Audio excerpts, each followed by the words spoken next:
Hello, welcome everyone to today's webinar. We're going to look at why good, reliable, localized labour market data can be useful in course planning. This is what I plan to cover in the next 15 to 20 minutes.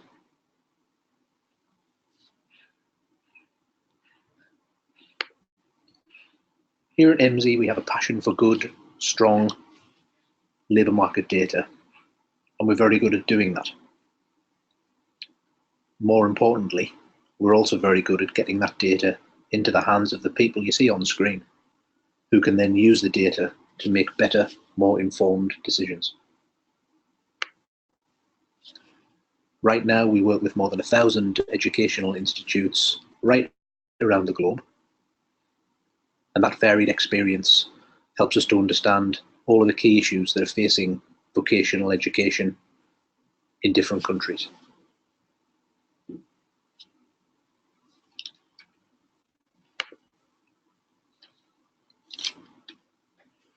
So why is this important? Well, using localized data is very much in the news right now.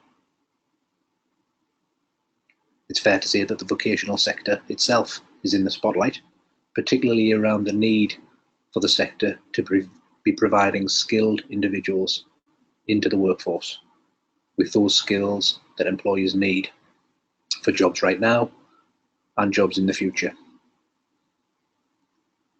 It's also fair to say that the vocational sector in Australia is in the government's eyes right now a very important issue, whether that be funding or how it's run or opening the sector up to competition. And that then feeds through to perception and reputation amongst the public.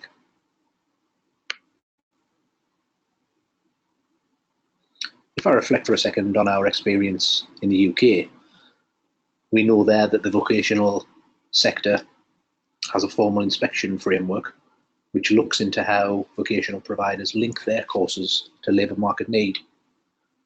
With the increased focus of the Australian government at federal and state level into vocational training in Australia, I don't think we're a million miles away from that over here too.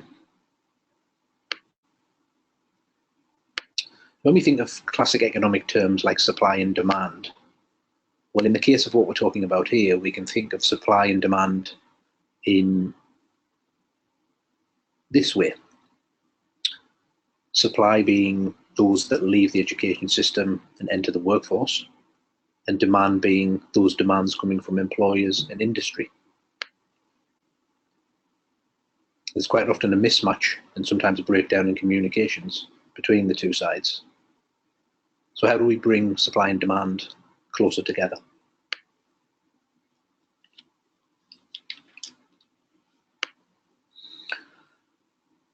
One key way to do this is for vocational providers to be more informed about growth industries, growth jobs within those industries, and to match that with employer information and employee intelligence they have on the ground.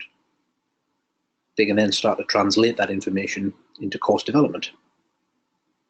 If the courses are more fit for purpose for what employers and industry are wanting, then that makes for more successful careers for students. And when all those things work more closely together, we have employers and industry that have the right skills, learners who have the right skills that employers want, such that they can have successful careers, and economies start to flourish. So what are some of the key questions we should ask ourselves here? Well, firstly, let's think about what's going on in the labour market. Which is the labour market region that you serve? Which industries are important in your area? And how are those industries set to grow over the next few years? What jobs make up those industries? And what skills are required by employers in those industries? How do you stack up against those questions in your institution? If we then think about questions relating to your course provision, well, what does your current course portfolio look like?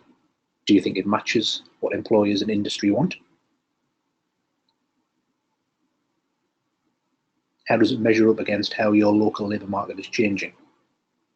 And how are you set up to respond to some of the growth or decline in industries and jobs?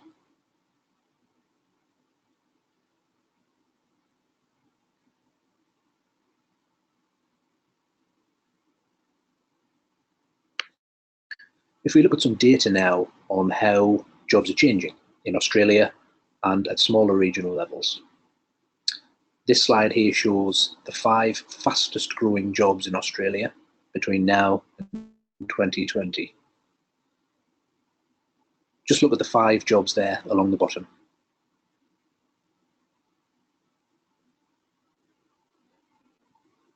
If I click to the next slide, we see the same data, but this time for a randomly selected state, the state of Queensland, the 5 fastest growing jobs to 2020 in that particular state. Again, take a look at those 5 jobs along the bottom. And if I click on again, same information, this time the 5 fastest growing jobs in a city. In this case, we've chosen Melbourne. Again, just look at those 5 jobs along the bottom. And what I'm going to do is I'm going to flick back to the state level information for Queensland and then up to the national level information.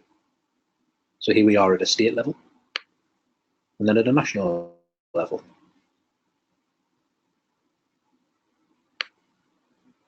State level, city level. The important thing to note here is that there isn't one single job that appears on all 3 slides. And what that shows us is that change in jobs will differ dramatically at different regional geographies. And what you need to know is what's your regional geography and how are the jobs trending in that area, rather than relying on some higher level trend that doesn't necessarily translate to the area in which you operate.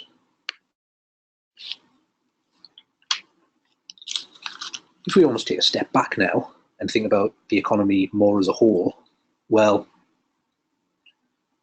we really should get to grips with how industry is doing. Here are some key things to consider when it comes to industries.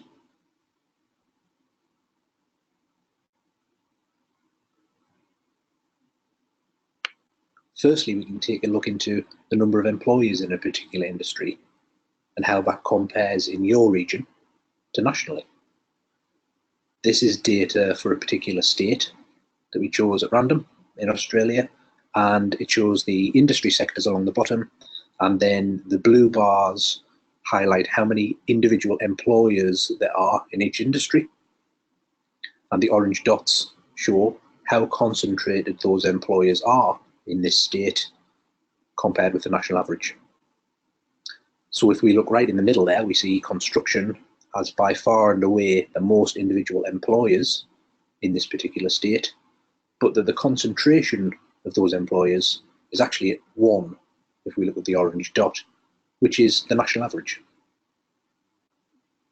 If we then look at those industries on the right-hand side, the public sector and also information, media and telecoms, we see that they have much fewer individual employers, but that they have a much greater concentration of employers for this state than the national average. So both of those things should be important.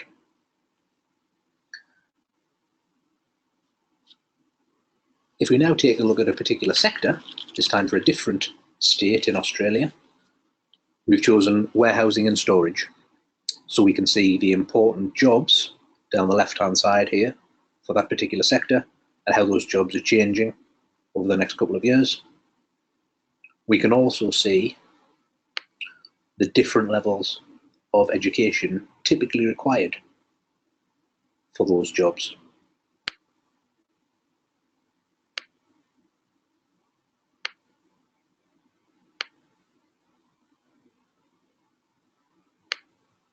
The kind of intelligence that's crucial if you're thinking about planning courses for warehousing and storage.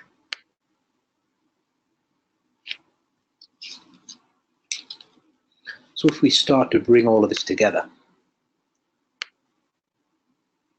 we've had a look there at the blue circle, labour market data, and some key things that we should be concerned about. How can we then consider your courses and the number of students on those courses and how important that is to the mix? By bringing these three things together, we get a better view of supply and demand, just like I talked about earlier on. Which courses link to which jobs and how those jobs are trending in your region.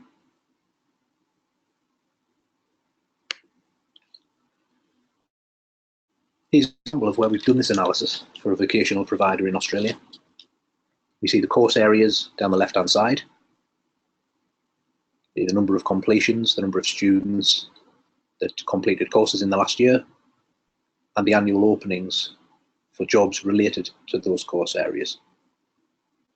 Now you can see the numbers and information yourself, but I've just picked out one course area for three different categories. Marketing and sales suggests an undersupply coming from this provider. There are 4 completions each year, but actually there are a huge number of annual job openings in their region. Wholesale operations is an area they should consider because they don't have any students right now completing the required course in the area, but there's actually more than 1,000 annual jobs. And then sport and fitness suggests an oversupply because they are graduating more than 500 students a year, but there are only around 230 jobs in related occupations.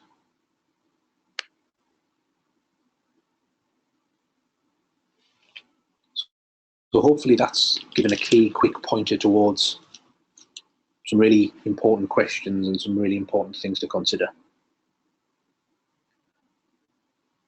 From the perspective of the labour market and the courses, what are the key questions that you should think about?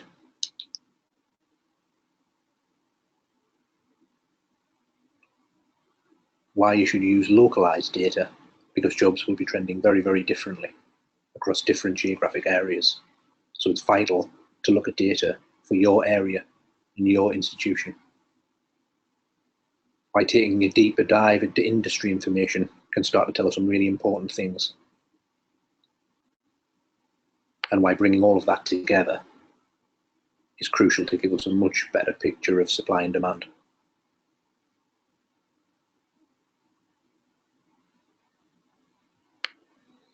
Just had a couple of questions come in, which I can pick up now. The first one is around how we can link courses to jobs. How do we do that? Well, Emsi have a global methodology. We've been doing this for the best part of 20 years now. And we have a very strong methodology of linking individual courses to groups of occupations.